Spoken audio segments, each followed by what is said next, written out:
ചെയ്യുന്നേ? ഇവിടെ ഒരു പാത്രം ഉണ്ടായിരുന്നേ, അതൊന്ന് നോക്കായിരുന്നു. ഓ, ഇവിടുത്തെ മാഡം ഭക്ഷണം കഴിക്കുന്ന പാത്രം വലുതുമാണോ? അല്ലല്ല. അല്ല, അവര് കിടന്ന് ബഹളം വെക്കുന്ന കാര്യം ഓർത്ത് ചോദിച്ചതാ.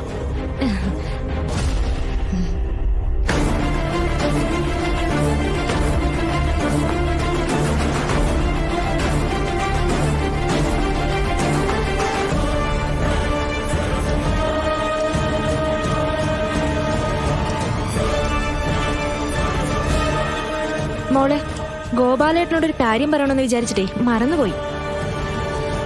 ഞാൻ വിളിച്ചിട്ട് വരട്ടെ. ശരി.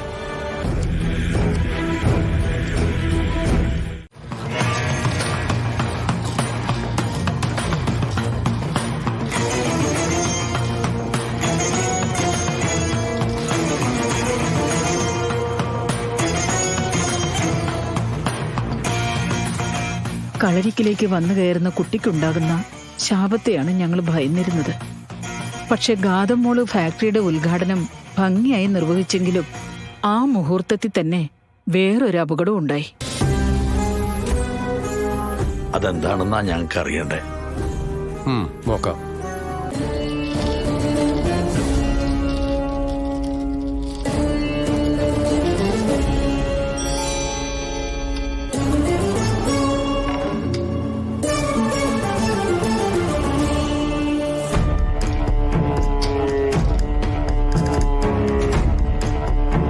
ശാപം മാത്രമല്ല, ശത്രുക്കളുണ്ട്.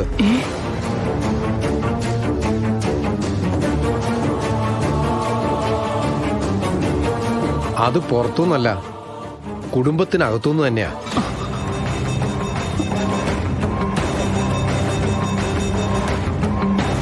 നിമിത്തങ്ങൾ കാണിക്കുന്നതനുസരിച്ച് അവിടെ നിന്ന് മറ്റൊരു സാന്നിധ്യം ഉണ്ടായിരുന്നു. ഒരു വിശേഷപ്പെട്ട സാന്നിധ്യം. ഒരുപക്ഷെ അങ്ങനെ ഒരു സാന്നിധ്യം അന്ന് അവിടെ ഉണ്ടായിരുന്നില്ലെങ്കിൽ ആ അപകടം നിങ്ങൾ പറഞ്ഞ പെൺകുട്ടിക്ക് തന്നെയായിരുന്നു സംഭവിക്കേണ്ടിയിരുന്നത്. തിരുമേനി പറയുന്നത് ഞങ്ങൾക്ക് കൃത്യമായിട്ട് മനസ്സിലായില്ല. സർപ്പയോഗം ഏറെയുള്ളൊരു പെൺകുട്ടിയാത്. ഒരു ദൈവനിയോഗം പോലെ അന്ന് ആ പെൺകുട്ടി അവിടെ എത്തിയിട്ടുണ്ട്. ആ പെൺകുട്ടിയാണ് അപകടം തടഞ്ഞത്.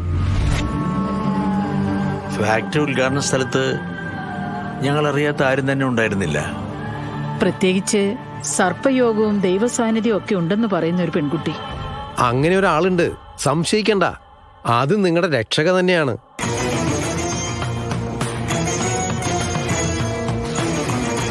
അന്നത്തേക്ക് മാത്രമല്ല, ഇനി എന്നും കളരിക്കൽ കുടുംബത്തിന്റെ രക്ഷകയായി ആ പെൺകുട്ടിയുടെ സാന്നിധ്യം അവിടെ ഉണ്ടാവുമെന്നാണ് കാണിക്കുന്നത്. അതാരാണെന്ന് ഒരു സൂചനയെങ്കിലും കിട്ടിയിരുന്നെങ്കിൽ. ദൈവം നമുക്ക് അദൃശ്യനല്ലേ? അതുപോലെ ദൈവനിയോഗമുള്ള ആളും തൽക്കാലം അദൃശ്യയാണ്. നാഗക്ഷേത്രത്തിലും കുടുംബക്ഷേത്രത്തിലും ഒക്കെ വഴിപാടുകളെല്ലാം മുറ പോലെ നടന്നോട്ടെ. പ്രാർത്ഥനകളുടെ ഫലമാണ് ദൈവം അയച്ച ആ രക്ഷക. സംശയിക്കണ്ട.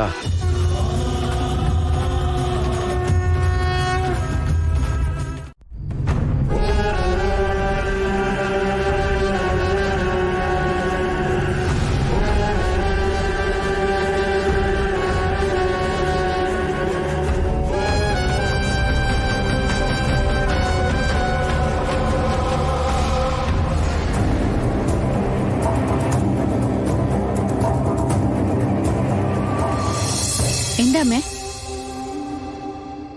എനിക്ക് കണ്ണടയ്ക്കാൻ പറ്റുന്നില്ല. മോളിങ്ങ് വരുവോ? സുന്ദരിയെ കണ്ടില്ലമ്മേ. കണ്ടില്ലെങ്കി വേണ്ട, മോളിങ്ങ് പോര്. അമ്മേ, ഒരു 2 ദിവസം കൂടി ക്ഷമിക്ക്. അതിൻ്റെ ഉള്ളില് എങ്ങനെയും ഞാനവരെ കണ്ടുപിടിക്കും.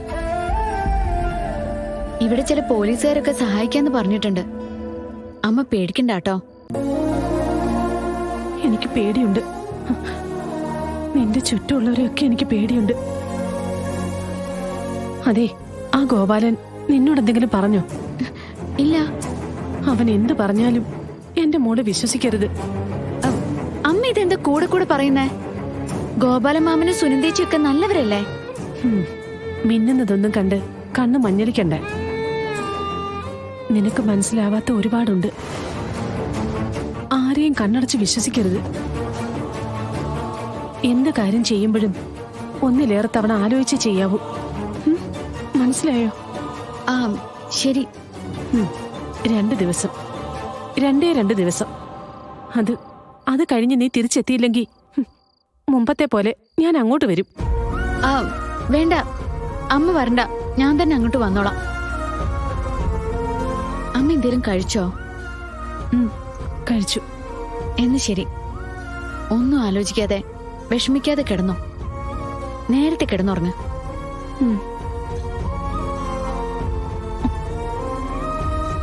ഈശ്വര, എന്റെ മോള്, അവൾക്ക് എന്നോടൊന്നും തോന്നില്ലേ?